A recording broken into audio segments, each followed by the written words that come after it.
नमस्कार सभी विद्यार्थियों का एक बार फिर से एग्री कोचिंग बाय विकास परिवार में स्वागत करता हूं। हम लोग रोज़ एग्रीकल्चर के बेहतरीन प्रश्नों के साथ मुलाकात करते हैं। जैसा कि आप लोगों को पता है, कृषि विज्ञान से संबंधित जितने भी एग्जाम होते हैं, चाहे कम्पिटिटिव एग्जाम हो, भर्ती परीक्षा हो, कृषि पर्यवेक्षक, ICR, AAO, BHU, AFO, IBPS, agriculture TGT, PGT, जो भी इस तरीके के एग्जाम होते हैं, उनकी तैयारी से संबंधित प्रश्नों को रोजाना लेकर आते हैं। प्यारे विद्यार्थियों, जितने भी आप लोग हमारे चैनल से जुड़े हैं, सबका हम एग्री कोचिंग बाय विकास परिवार में स्वागत करते हैं। तो चलिए आज की TGT PGT की क्लास शुरू की जाए। फर्स्ट क्वेश्चन हमारा कह रहा है FOS 217 पूसा सोना और दुर्गापुर सफ़ेद किसकी महत्वपूर्ण किस्में हैं? क्लस्टर बीन यानी ग्वार की, चावल बीन, मूंग की दाल की, या उड़द बीन की। तो इन चारों में से बताना ये सब किसकी वैरायटियाँ हैं। तो कोई और वैरायटी नहीं, लेकिन ये दुर्गापुर सफ़ेद जो है ये इसकी फेमस वैरायटी है।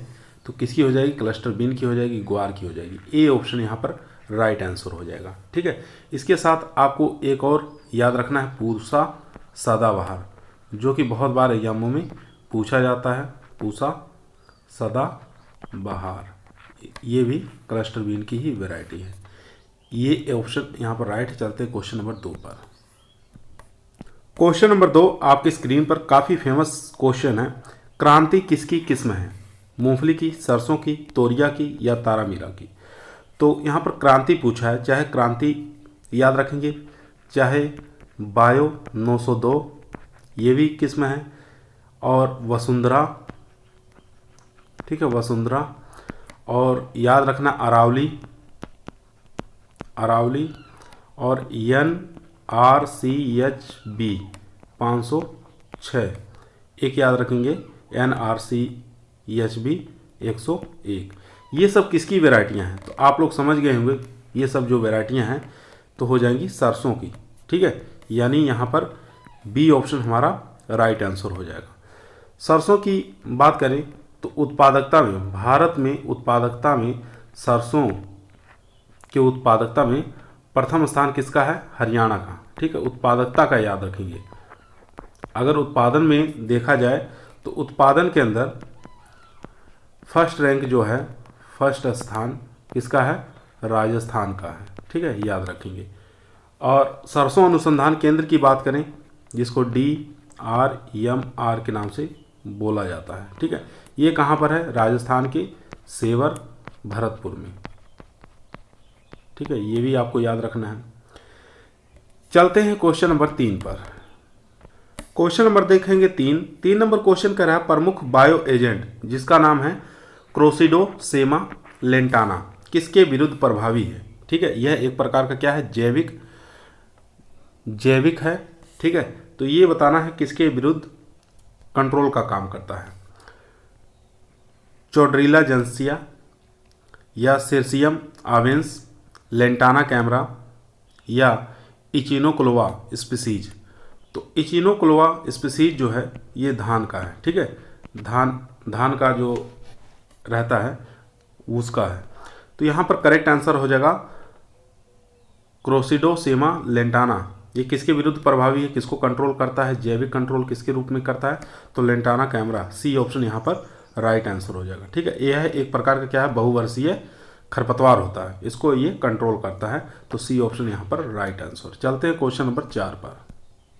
क्वेश्चन नंबर देखेंगे 4 नंबर क्वेश्चन कर रहा है, यदि केवल एक सिंचाई उपलब्ध है तो गेहूं की क्रांतिक अवस्था इंगित करें जब उसे लागू किया जाएगा। CRI चरण, या टेलरिंग चरण, या जॉइंटिंग चरण, या आटा चरण। तो इसमें से बताना है कौन सा करेक्ट आंसर हो जाएगा।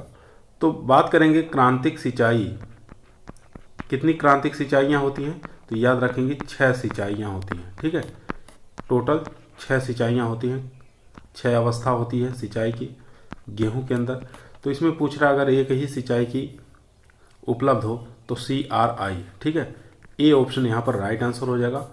ये जो CRI है ये 21 दिन पर सिंचाई करते हैं। चलते हैं क्वेश्चन नंबर 5 पर। क्वेश्चन नंबर देखेंगे 5 नंबर क्वेश्चन कह रहा है, क्लोरोफिल संश्लेषण के लिए पौधों को 2 धात्विक यौगिकों या खनिजों की आवश्यकता होती है। वे कौन कौन से होते हैं? फेरस एंड कैल्शियम, फेरस और मैग्नीशियम, कॉपर और कैल्शियम और पोटास। तो इन चारों में से बताइए कौन सा करेक्ट आंसर हो जाए। तो क्लोरोफिल के संश्लेषण के लिए पौधों को जो पोषक तत्वों की आवश्यकता होती है या खनिजों की आवश्यकता होती है, मैग्नीशियम याद रखना है, Mn याद रखना है, या Fe याद रखना है और नाइट्रोजन याद रखना है। ये इतने पोषक तत्वों को याद रखेंगे तो इसमें देख सकते हैं यहाँ पर भी है आयरन और यहाँ पर मैग्नीशियम है, तो दोनों चीज़ें आ जा रही हैं यहाँ पर Fe और Mg। तो ये बी ऑप्शन यहाँ पर हमारा करेक्ट आंसर हो जाएगा। चलते हैं क्वेश्चन नंबर 6 पर। क्वेश्चन नंबर देखेंगे 6 नंबर क्वेश्चन कर रहा है सीधी बुआई हेतु धान की उपयुक्त किस्म कौन सी है, रत्ना, बाला, BK 79 या जया। तो सीधी बुआई हेतु धान की जो उपयुक्त किस्म है वो हो जाएगी बाला, ठीक है, बी ऑप्शन यहाँ पर राइट आंसर हो जाएगा। जया की बात करें तो भारत की जादुई किस्म है, ठीक है, याद रखेंगे भारत की जादुई किस्म, ये भी बहुत बार एग्जाम में पूछा गया है। चलते हैं क्वेश्चन नंबर 7 पर। क्वेश्चन नंबर देखेंगे 6 नंबर क्वेश्चन कह रहा है निम्नलिखित को सुमेलित करना है, ठीक है। एक तरफ दिया हुआ चट्टान और उसी चट्टान का रूपांतरित चट्टान क्या होगा ये आपको बताना है। तो देखते हैं बलुआ पत्थर का रूपांतरित चट्टान क्या होगा, क्वार्टिजाइट होगा, ठीक है, फर्स्ट ऑप्शन के साथ सही हो जाएगा। सेल का रूपांतरित चट्टान स्लेट होगा।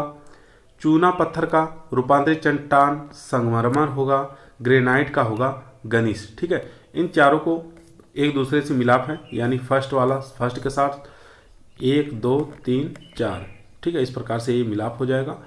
एक क्वेश्चन और काफ़ी बार एग्जाम में पूछा जाता है कि सबसे ज़्यादा ऑयल की मात्रा किस में पाया जाता है। तो सबसे ज़्यादा ऑयल की मात्रा यानी तेल की मात्रा ये नारियल में पाया जाता है, ठीक है। नारियल याद रखेंगे, इसके अंदर 60 से लेकर 65% तक इसमें तेल की मात्रा होता है। दूसरे नंबर पर हम याद रखेंगे तिल के अंदर 54% तक इसमें तेल की मात्रा पाई जाती है। चलते हैं क्वेश्चन नंबर 7 पर। क्वेश्चन नंबर देखेंगे 8 नंबर क्वेश्चन कर रहा है पौधों में ऊर्जा उपापचय किस तत्व द्वारा जाता है, ठीक है। पौधों में ऊर्जा उपापचय किस तत्व के द्वारा जाता है, पोटेशियम, मैग्नीशियम, फास्फोरस या लोहा। तो यहाँ बात करेंगे पोटेशियम जो होता है ये रोग प्रतिरोधक क्षमता बढ़ाता है, ठीक है, रोग प्रतिरोधक क्षमता को बढ़ाता है। मैग्नीशियम की बात करें तो ये क्लोरोफिल के निर्माण में सहायक होता है। यहाँ पर फास्फोरस की बात करें यही हमारा करेक्ट आंसर हो जाएगा, सी ऑप्शन, ठीक है, सी ऑप्शन यहाँ पर राइट आंसर हो जाएगा। उसके बाद आयरन की बात करें, लोहा की बात करें तो एंजाइम को ये बढ़ाता है, ठीक है। चलते हैं क्वेश्चन नंबर 9 पर। क्वेश्चन नंबर देखेंगे 9 नंबर क्वेश्चन कर रहा है पायराइट का रासायनिक सूत्र क्या होता है। पायराइट जो होता है ये मृदा सुधारक के रूप में इसका प्रयोग में लिया जाता है।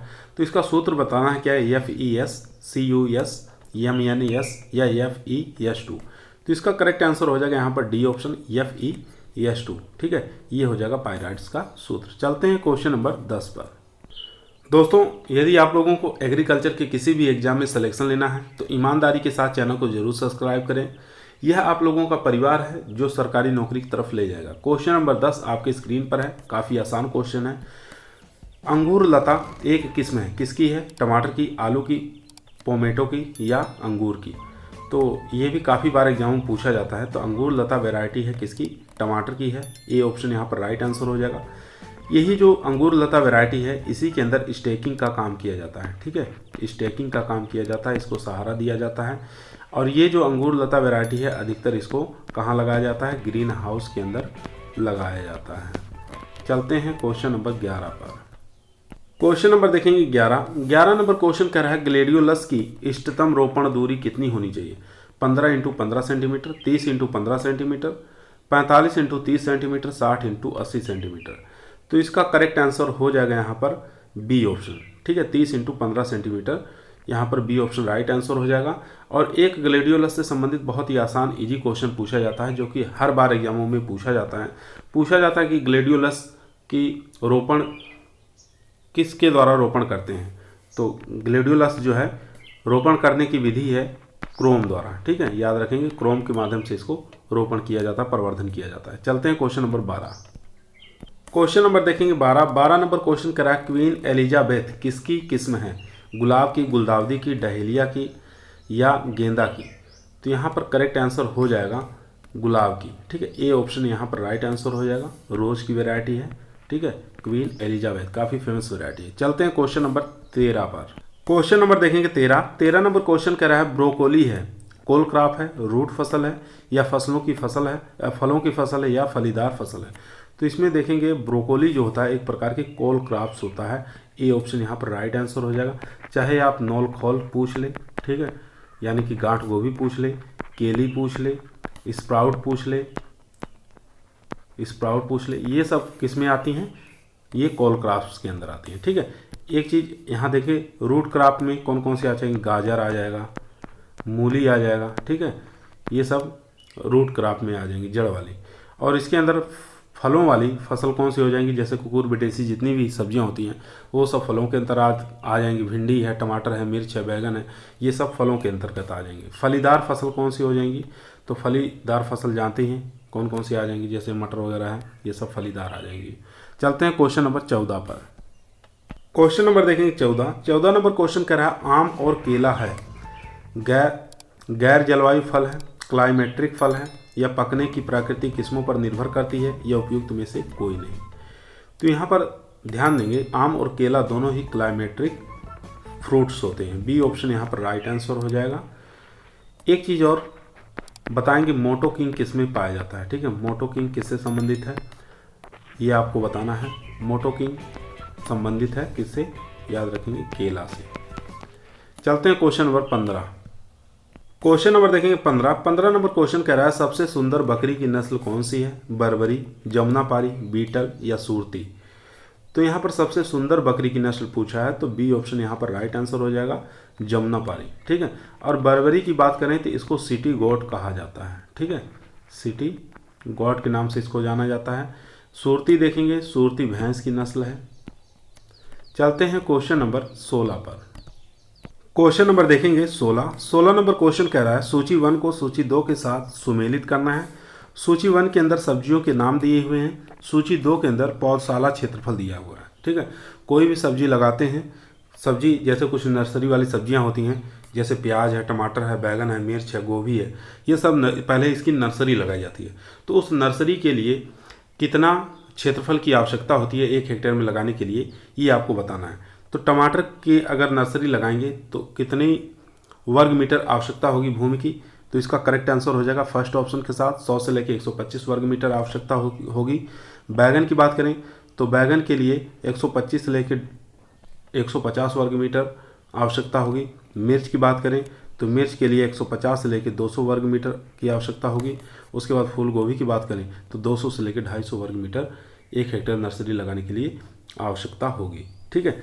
तो मिलाप देखेंगे फर्स्ट ऑप्शन के साथ, उसके बाद थर्ड ऑप्शन के साथ, उसके बाद ये सेकंड ऑप्शन के साथ, फोर्थ ऑप्शन के साथ, इस प्रकार से हम मिलाप कर लेंगे। ये क्वेश्चन बहुत बार एग्जामों में आया जाता है, बार बार पूछा जाता है, तो इस चीज़ को ध्यान देंगे थोड़ा। चलते हैं क्वेश्चन नंबर 17 पर।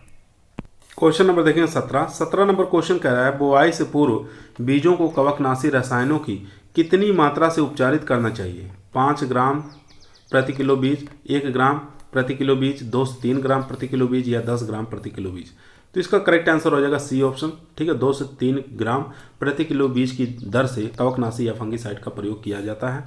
चलते हैं क्वेश्चन नंबर 18 पर। क्वेश्चन नंबर देखेंगे 18 नंबर क्वेश्चन कह रहा है दूध में कैल्शियम और फास्फोरस का अनुपात क्या होता है? 1:1, 1.43 अनुपात 1, या 1.5 अनुपात 1, या 2.11 अनुपात 1। तो यहाँ बात करेंगे दूध के अंदर सबसे ज़्यादा कैल्शियम और फास्फोरस की मात्रा पाई जाती है, तो कैल्शियम फास्फोरस की अपेक्षा ज़्यादा पाया जाता है, तो कैल्शियम की मात्रा 1.43 अनुपात 1 रहता है, ठीक है। इसमें देख सकते हैं बी ऑप्शन यहाँ पर राइट आंसर हो जाएगा। चलते हैं क्वेश्चन नंबर 19 पर। क्वेश्चन नंबर देखेंगे 19 नंबर क्वेश्चन कह रहा है पेरुवियन एंडीज को किसकी उत्पत्ति स्थान का केंद्र माना जाता है? टमाटर का, आलू का, या टमाटर और आलू दोनों का, या टमाटर, आलू और मिर्च तीनों का। तो इन चारों में से बताइए कौन सा करेक्ट आंसर हो जाएगा। काफ़ी इंपॉर्टेंट क्वेश्चन है, बार बार एग्जामों में आया हुआ क्वेश्चन है, ठीक है। तो पेरुवियन एंडीज का उत्पत्ति स्थान माना जाता है टमाटर, आलू और मिर्च का। डी ऑप्शन यहाँ पर राइट आंसर हो जाएगा। टमाटर, आलू और मिर्च ये कौन लेके आए? तो पुर्तगाली लोग लेके आए, याद रखेंगे, ठीक है। ये लोग लेके आए और इसका उत्पत्ति स्थान कहाँ माना गया है? तो ये माना गया है पेरुवियन एंडीज, बैगन का उत्पत्ति स्थान कहाँ है? बैगन का उत्पत्ति स्थान भारत माना जाता है, याद रखेंगे। और यह बैगन जो है एक सोलेनेसी फैमिली से बिलोंग करता है। चलते हैं क्वेश्चन नंबर 20 पर। क्वेश्चन नंबर देखेंगे 20 नंबर क्वेश्चन कह रहा है गेहूं के उच्च उपज वाली बौनी किस्मों का विकास किसके द्वारा किया गया था? डॉक्टर बीपी पॉल के द्वारा, नॉर्मन ई बोरलॉग के द्वारा, या डॉक्टर EW बर्टन द्वारा, या डॉक्टर MS स्वामीनाथन द्वारा। तो इसका करेक्ट आंसर हो जाएगा, बौनी किस्मों के बारे में पूछा है तो यहाँ पर बी ऑप्शन राइट आंसर हो जाएगा, डॉक्टर ई बोरलॉग। ठीक है, बी ऑप्शन यहाँ पर राइट। इन्हीं को विश्व के हरित क्रांति का जनक भी कहा जाता है। भारत के हरित क्रांति का जनक डॉक्टर MS स्वामीनाथन को कहा जाता है। और यहाँ डॉक्टर BP पॉल हैं, इनको गुलाब प्रजनक कहा जाता है। ठीक है, गुलाब प्रजनक के नाम से इनको जाना जाता है। चलते हैं क्वेश्चन नंबर 21 पर। क्वेश्चन नंबर देखेंगे 21 नंबर क्वेश्चन कह रहा है अखिल भारतीय समन्वित मक्का सुधार परियोजना शुरू की गई 1957 में, 1955, 1965, 1967। तो इसका करेक्ट आंसर हो जाएगा 1957, ए ऑप्शन यहाँ पर राइट आंसर। चलते हैं क्वेश्चन नंबर 22 पर। क्वेश्चन नंबर देखेंगे 22 नंबर क्वेश्चन कह रहा है अलसी की फसल किस कुल से संबंधित है? इसकी फैमिली बताना है अलसी की, कंपोजिटी, यूफोरबिएसी, लेग्यूमिनेसी या लाइनेसी। तो अलसी जो है ये लाइनेसी फैमिली से बिलोंग करती है, डी ऑप्शन यहाँ पर राइट आंसर हो जाएगा। दोस्तों यदि आप लोग चैनल पर नए आए हैं, चैनल को जरूर सब्सक्राइब करें, वीडियो अच्छी लग रही है तो लाइक जरूर करें। क्वेश्चन नंबर आपकी स्क्रीन पर है। 23 नंबर क्वेश्चन कह रहा है ढालू भूमि से एकत्रित मौसम के आंकड़े क्या कहलाते हैं? इससे पहले एक क्वेश्चन हम पूछ रहे हैं, आप लोग कमेंट के अंदर बताइए गन्ने के पुष्पक्रम को क्या कहते हैं? ये आप लोग कमेंट के अंदर बताइए गन्ने के पुष्पक्रम को क्या कहते हैं। चलिए क्वेश्चन नंबर 23 देखते हैं। ढालू भूमि से एकत्रित मौसम के आंकड़े कहलाते हैं मैक्रो जलवायु, सूक्ष्म जलवायु, टोपो जलवायु या स्थानीय जलवायु। तो जो ढालू भूमि होती है उसके एकत्रित आंकड़े जो होते हैं मौसम संबंधित, उसको आंकड़े को अगर हम इकट्ठा करें तो वो हमारा कहलाएगा टोपो जलवायु। सी ऑप्शन यहाँ पर राइट आंसर हो जाएगा। ठीक है, सी ऑप्शन यहाँ पर राइट आंसर हो जाएगा। काफ़ी अच्छा क्वेश्चन था। तो यहाँ पर हम क्वेश्चन पूछे थे गन्ने के पुष्पक्रम को क्या कहते हैं? तो गन्ने के पुष्पक्रम को एरोइंग कहते हैं। ठीक है, एरोइंग कहते हैं, याद रखेंगे। चलते हैं क्वेश्चन नंबर 24 पर। क्वेश्चन नंबर देखेंगे 24 नंबर क्वेश्चन कह रहा है केले की खेती के लिए कितनी बारिश की जरूरत होती है, आवश्यकता होती है? 100 से लेके 120 सेंटीमीटर, 125 से लेके 150 सेंटीमीटर, 170 से लेके 200 सेंटीमीटर या 300 से लेके 350 सेंटीमीटर। तो केले की खेती के लिए बारिश की जो ज़रूरत पड़ती है, सबसे पहले ये आपको जानकारी होनी चाहिए, जो केला जो होता है ये उष्ण जलवायु का पौधा है। ठीक है, उष्ण जलवायु का, या कह सकते हैं ट्रॉपिकल क्लाइमेटिक फ्रूट है।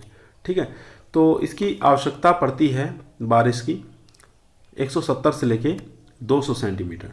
सी ऑप्शन यहाँ पर राइट आंसर हो जाएगा, या 2000 mm के लगभग बारिश की आवश्यकता पड़ती है। चलते हैं क्वेश्चन नंबर 25 पर।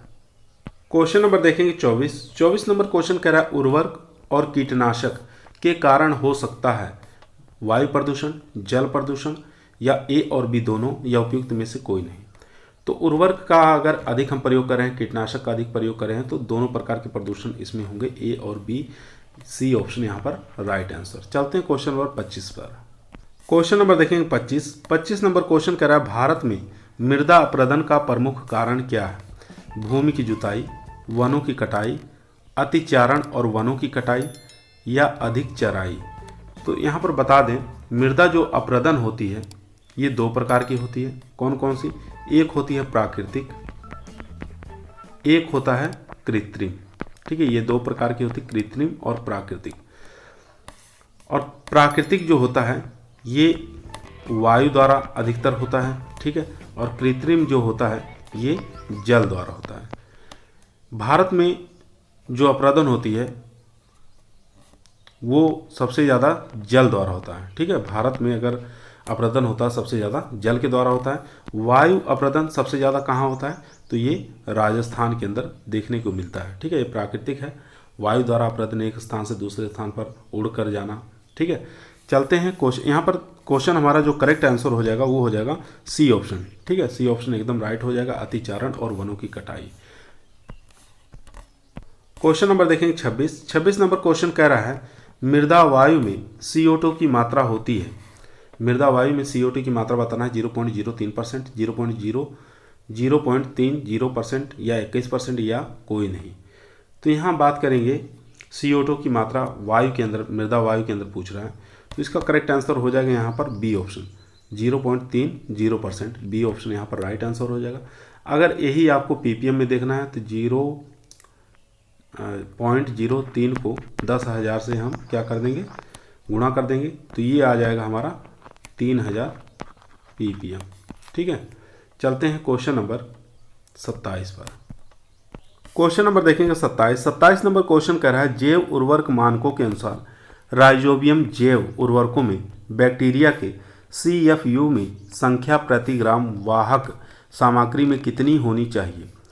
1 गुणे 10 की पावर 3, 10 की पावर ये 3 लिखा है, ठीक है, याद रखेंगे। और बी ऑप्शन है 1 गुणा 10 की पावर 5, 1 गुणा 10 की पावर 7, और यहाँ देखेंगे 1 इंटू 10 की पावर कितनी हो जाएगी, 10 की पावर हो जाएगी 9। ठीक है, तो इसमें से बताइए कौन सा करेक्ट आंसर हो जाएगा। तो इसका जो करेक्ट आंसर हो जाएगा यहाँ पर सी हो जाएगा। ठीक है, सी ऑप्शन यहाँ पर राइट आंसर हो जाएगा, यानी 1 इंटू 10 की पावर 7 हो जाएगा। ठीक है, प्रति CFU प्रति ग्राम, याद रखेंगे। चलते हैं क्वेश्चन नंबर 28 पर। क्वेश्चन नंबर देखेंगे 28 नंबर क्वेश्चन कर रहा है प्याज के प्रमाणित बीज उत्पादन हेतु अलगाव दूरी कितनी रखते हैं। ठीक है, आपको बताना है आइसोलेशन डिस्टेंस ऑनियन के अंदर कितना रखा जाता है, 500 मीटर, 750 मीटर, 1000 मीटर या 1200 मीटर। तो याद रखेंगे इसमें करेक्ट आंसर हो जाएगा ए ऑप्शन 500 मीटर। चलते हैं क्वेश्चन नंबर 29 पर। क्वेश्चन नंबर देखेंगे 29 नंबर क्वेश्चन कर रहा है संकर बीज उत्पादन के लिए ब्लॉक पद्धति अपनाई जाती है। ठीक है, ब्लॉक सिस्टम किसके अंदर अपनाया जाता है, कपास के अंदर, कुसुम के अंदर, भिंडी के अंदर या मक्का के अंदर। तो काफ़ी फेमस क्वेश्चन है, इसमें ए ऑप्शन राइट आंसर हो जाएगा कपास के अंदर। ठीक है, चलते हैं क्वेश्चन नंबर 30 पर। क्वेश्चन नंबर देखेंगे 30 नंबर क्वेश्चन कर रहा है कैरी ओवर बीजों की भंडारण अवधि होती है 1 से 11 माह या 2 वर्ष या 8 से 9 माह या कई वर्ष या 20 से 24 माह। तो जो टैग होता है उस पर वैलिडिटी होती है 9 माह की। ठीक है, 9 माह की, उसकी अवधि बढ़ा दी जाती है। तो कितनी बढ़ाई जाती है, 1 से लेकर 11 माह या 2 वर्ष। तो ये ऑप्शन यहाँ पर राइट आंसर हो जाएगा, 1 से 11 माह भी बढ़ा सकते हैं, 2 वर्ष की अवधि भी बढ़ा सकते हैं। ठीक है, ये ऑप्शन यहाँ पर राइट आंसर हो जाएगा। चलते हैं क्वेश्चन नंबर 31 पर, जो कि आज हमारा लास्ट क्वेश्चन रहेगा। क्वेश्चन नंबर देखेंगे 31 नंबर क्वेश्चन कह रहा है एक बीज जिसमें मोनोजर्म और मल्टीजर्म दोनों होते हैं। ठीक है, मोनोजर्म और मल्टीजर्म दोनों होते हैं, कौन से होते हैं, फूल गोभी में, टमाटर में, पत्ता गोभी में या चुकंदर की जड़ में। तो याद रखेंगे ये होता है बीट रूट में। ठीक है, बीट रूट के अंदर होता है, चुकंदर की जड़ के अंदर होता है। डी ऑप्शन यहाँ पर राइट आंसर। क्लास आप लोगों को कैसी लगी, अच्छी लगी हो लाइक करिए, दोस्तों में शेयर करिए, चैनल पर नया है सब्सक्राइब करिए। कल फिर मुलाकात करते हैं एक नई वीडियो के साथ, तब तक सभी लोगों को धन्यवाद।